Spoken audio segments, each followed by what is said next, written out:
this is going to be, X is going to be the bottom of your plus sign. And so obviously 1 is going to be way up top over on the other side. 13 is going to be over on the left, and 25 is going to be in the middle. So everyone has a number, which I'm going to put up right now.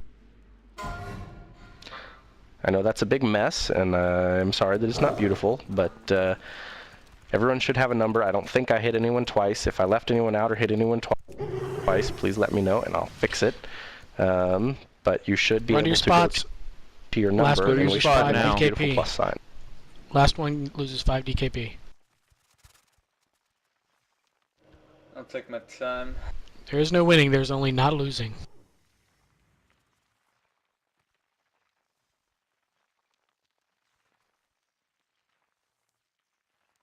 What's the one again? There's DKP on the line. 1 is triangle, which is Dabishi. Zealous, you gotta run back and forth between the two. Rage, you are listed under Rage, and I believe you are... I thought I typed you. You put Zealous in twice. Alright, let me fix that. Where's the first Zealous? 15. Okay, Zealous, you're actually going to be 24. Rage, you're going to be 15.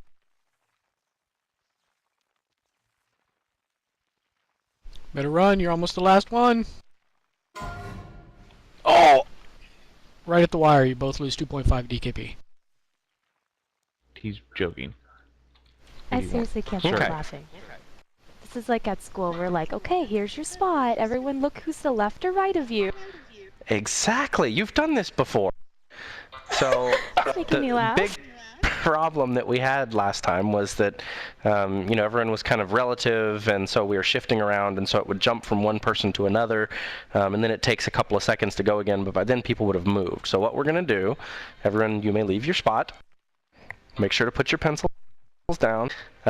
So we pick up the ad, and we drag him over here to X.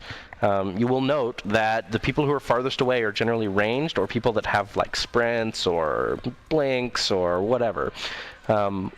Ranged people, go ahead and start backing off when we first start killing him, just because he's a real pansy and he dies real fast. And then when he gets to, say, 30-ish%, go ahead and start heading towards your point.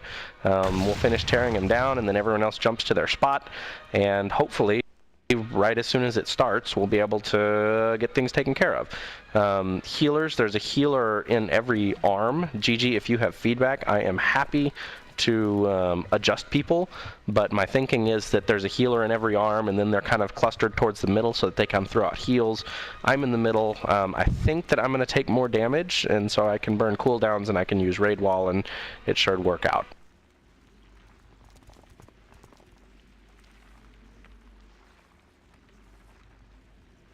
Yeah, if you've got self-healing, this is a great phase to use it. I'm gonna spam finding heal the whole time, basically, on my group. Dabishi did have a good point. Rather than dragging him to X, I'm probably going to drag him to, say, here-ish, so that way the ranged people aren't having to run quite so far, or people aren't having to run quite so far in general. Now, since mostly ranged are up by the triangle, I'm not going to take him all the way to the middle, but like here-ish. So do we need to have a line of melee that goes to X by the time he dies? Well, people should start kind of heading to their DPS on the ad is rather irrelevant. Yeah. I'm not worried about that. I mean, if it takes a couple seconds here or there to kill it isn't a big deal to me. So make sure you get in position.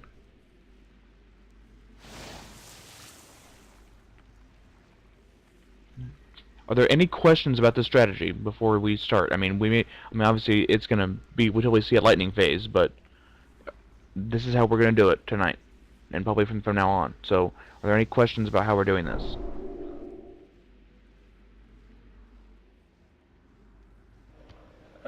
No.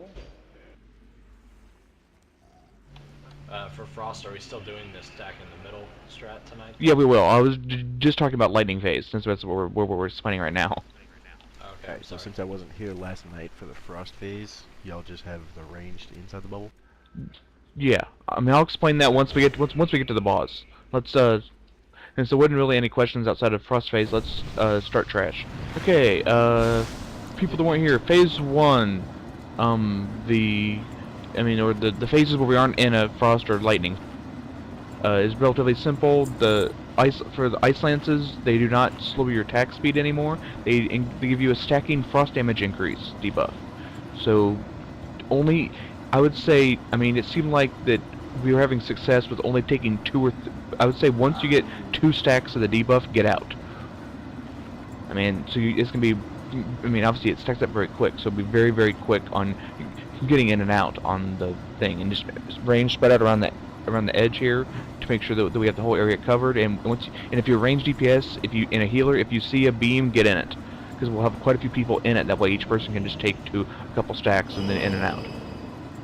Because I mean, the goal is, because if you get hit by the frost debuff, when you have 4 or 5 stacks of the debuff, it will one-shot you, and that's obviously bad. So unless we don't like you. So, well, I mean, well, yeah, but I think we'd like everyone that's actually in the raid. I would hope. But anyway, so that's the point. That's all the changes with that. Focus Assault, Dawn, and the healers have to deal with. The ice tombs will be this. We'll deal with them the same way. You will take them to the dead center. In that sense, with the frost tombs, you have to get to the center. DBM does not always tell you, hey, you have a frost tomb on your head. So you have to watch for the arrow. It's a big arrow that points out at you. As soon as you see it, and there'll be a big warning saying ice tombs. It won't always necessarily tell you have the tomb. So just as soon as you see the tomb warning go out, watch your character, see if you have the big arrow over your head. If you do, stand in the center. If you don't, stand in your normal spot. As soon as the tombs hit, cleave and AoE the tombs down. And then I think the healers know how to heal through that. And that's the only changes with that. We've already gone through lightning phase with our fancy cross thing that Don set up. So once frost phase hits, be ready for that. Besides that, so the only left is frost phase. Frost phase is different. That the ice beacons or whatever they are have a lot more health. They have about 6.5 million health, so they don't die in a couple seconds like they do on normal when we just spread out and just kill them really fast. So we tried actually having everyone outside and run in circles, but there's a new debuff called Snowflake. This puts a stacking, slowing debuff on the person. It starts at 10% and stacks up. It's like a reverse of the old Chains of Ice. Once it gets to enough stacks, it basically roots the person in place. Now the problem with this is that you're running from ice walls. So all the ranged and the healers, as soon as the frost phase starts, you want to stand on the outside edge before this is before the big barrier spawns. You want to stand outside of that. Once the barrier spawns, you want to run in.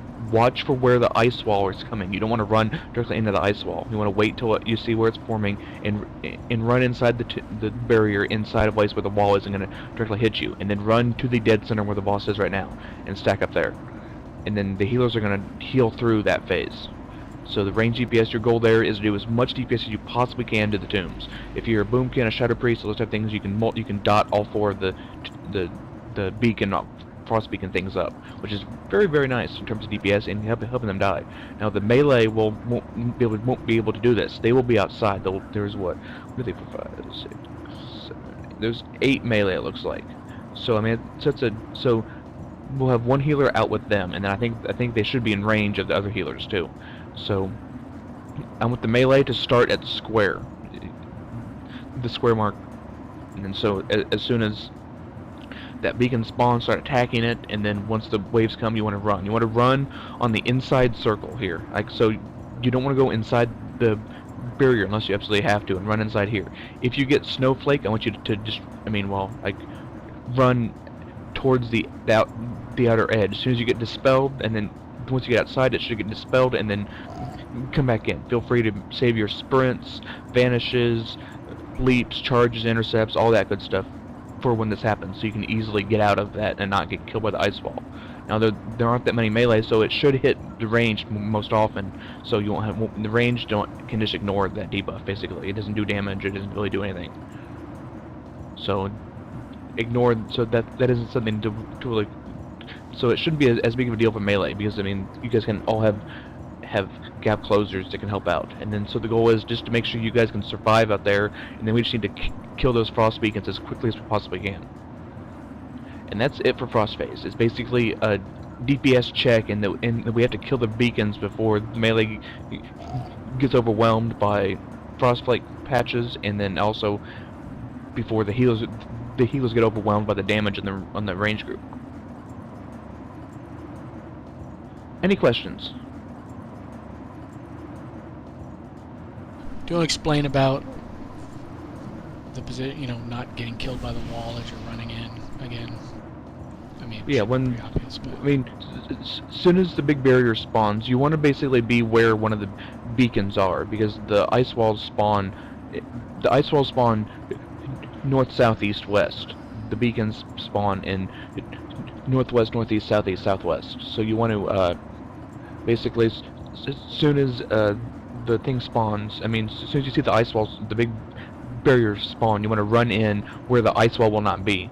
And then so basically, like, if you're right here, see where in the moon, the walls will spawn in the opposite directions of me. So I will just run straight into the boss and stand in the center. I'm not going to go all the way to the center because I'm afraid of pulling, but I mean, you basically want to just run at that point in the center. Now, now, when you're inside it, it will slow you down on running, so it won't be super quick, but just get there as soon as you can and start DPSing and start healing. One thing, actually, Fail Knight, one thing you can do, if you feel like if you get a snowflake and you feel like if you run to the outside you're gonna die, you can run it inside the barrier, get dispelled, and then just wait for the tomb and wait for the wall to pass and run back out. I mean, that is a viable strategy for melee as well. That won't fuck over the people running in the middle there. We don't want as long as you're far, as long as you're far enough in that the patch won't hit where the melee is running, you should be fine.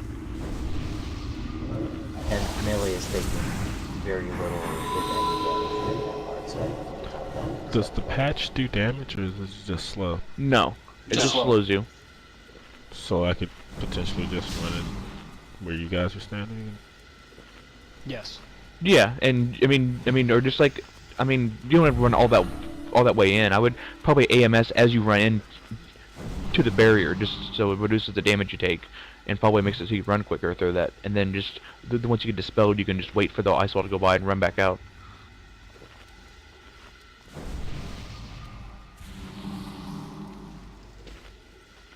And I mean, that's actually viable for any of the melee, really. If you feel like the going outside is going to kill you, going inside will take more damage, but you won't get hit by the ice wall. But I mean, the idea about going outside is mostly to make it so you can stay on the beacons faster. And since I think most melee have some sort of gap closer, then it makes it a lot easier.